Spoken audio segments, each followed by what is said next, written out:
I think you and I have something similar going for both of us, which is we're not under Trump's spell, but we don't suffer from Trump derangement syndrome. You know, you can sort of see facts clearly, even though they may have Donald Trump involved in them.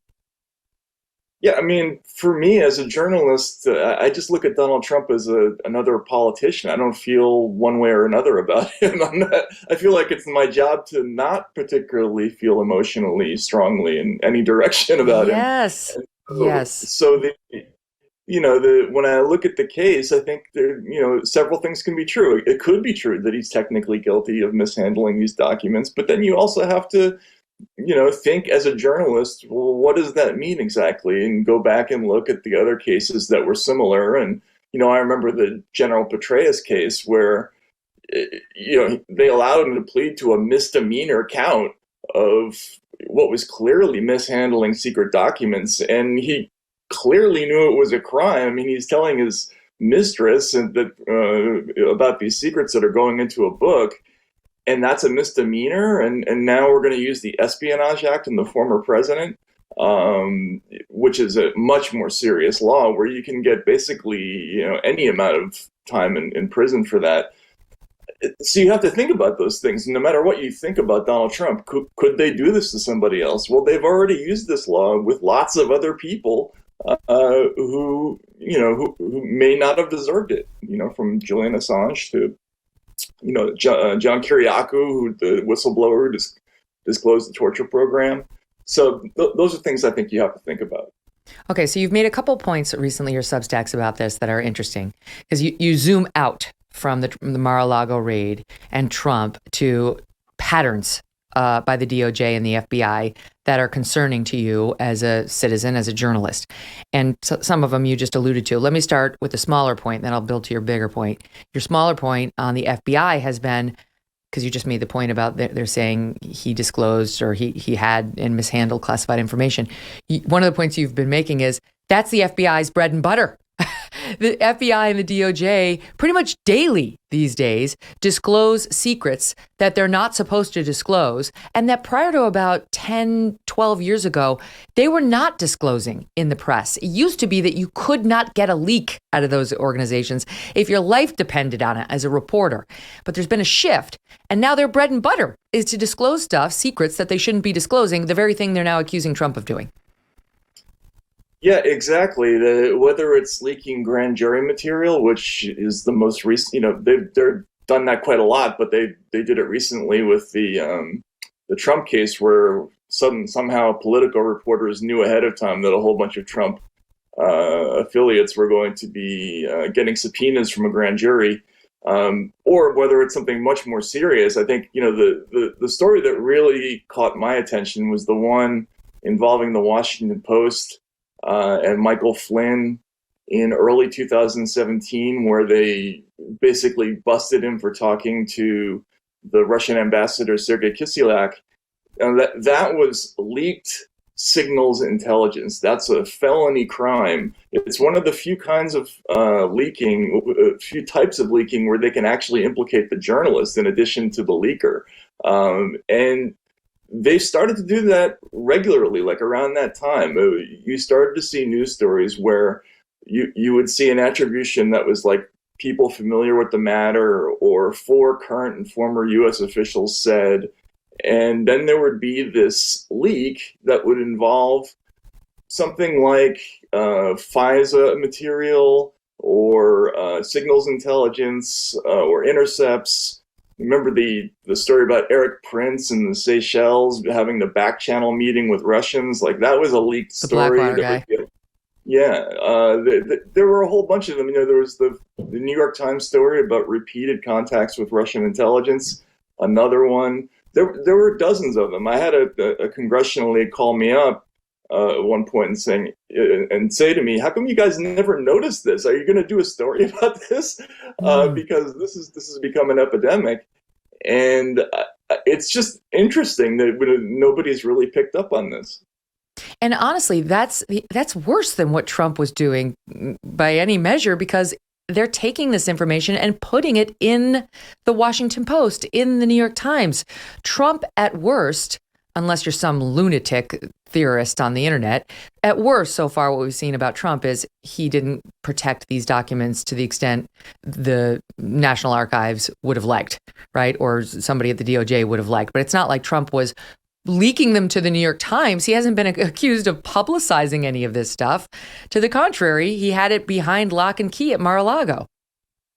Yeah, exactly. And so they're going to say that he is guilty of the Espionage Act because that act says that you can be guilty of a very serious felony just for possessing or conspiring to possess what they call national defense information, which doesn't even need to be classified, by the way.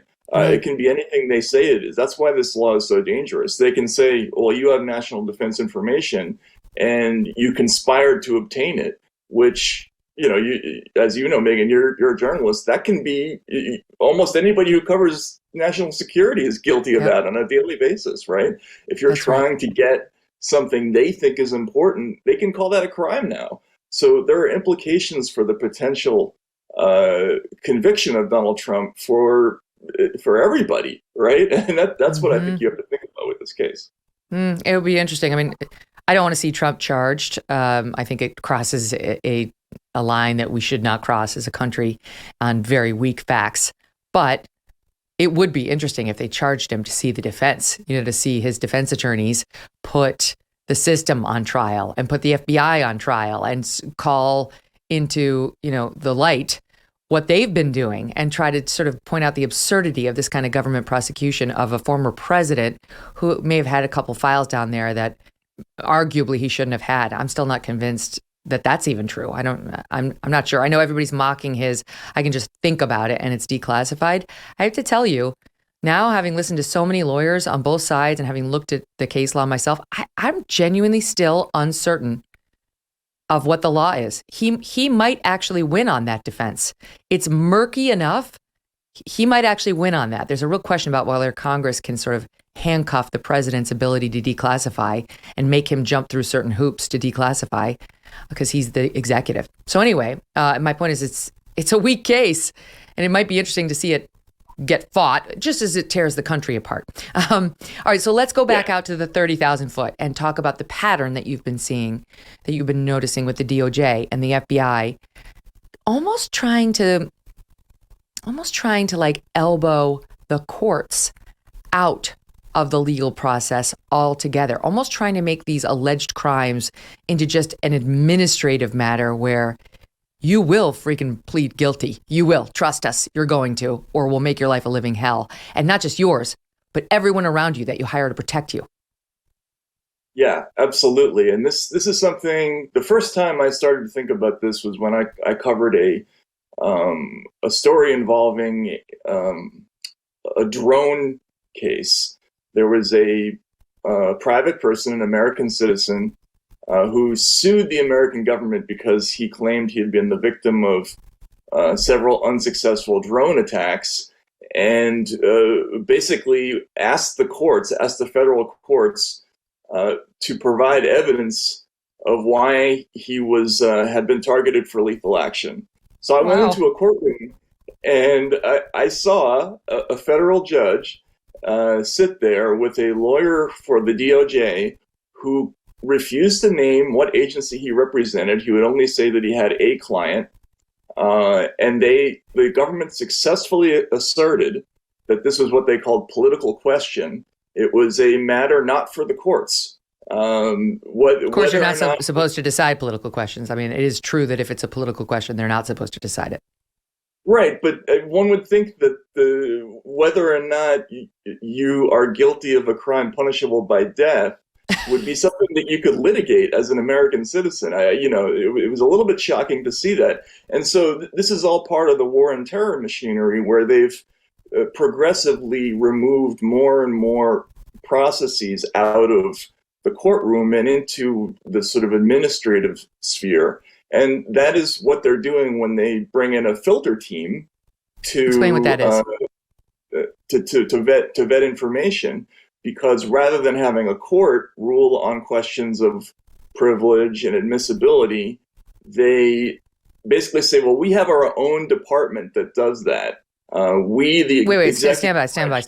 Let's take two steps back and explain what happens, because there's a great quote in one of your pieces of one of the courts saying this is like the government fox guarding the defendant's hen house.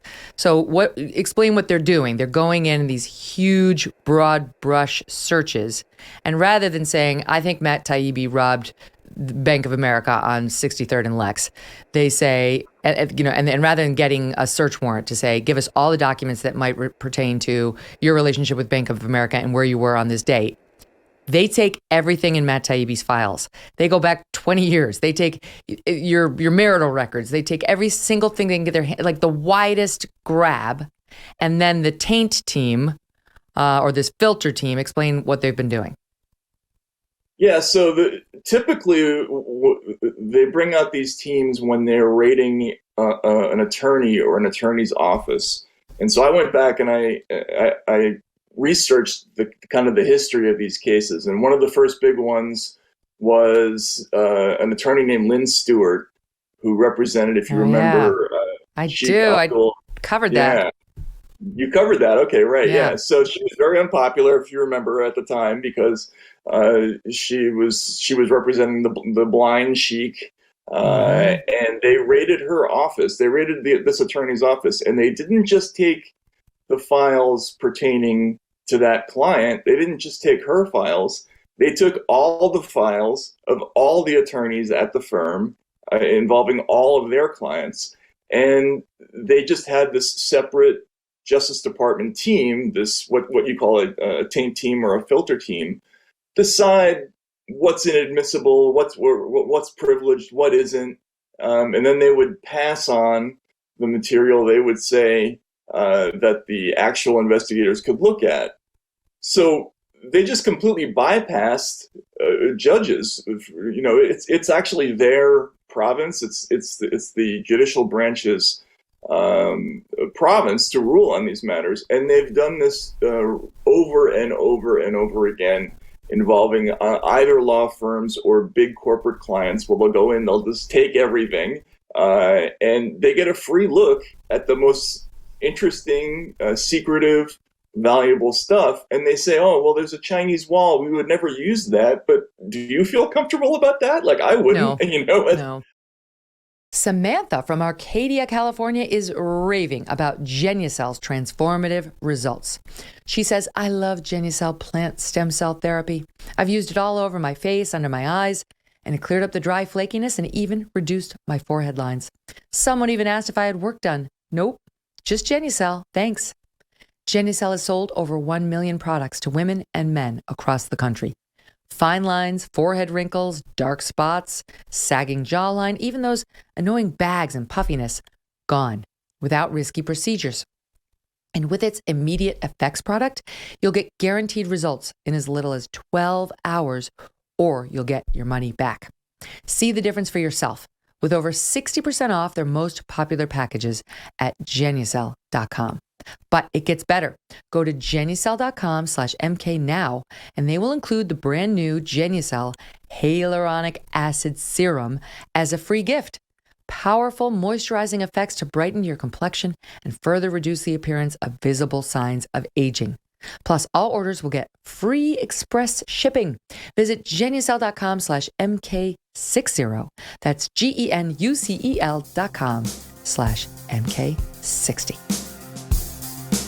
Hey, thanks so much for watching. If you like what you just saw, hit the subscribe button for more clips and full episodes.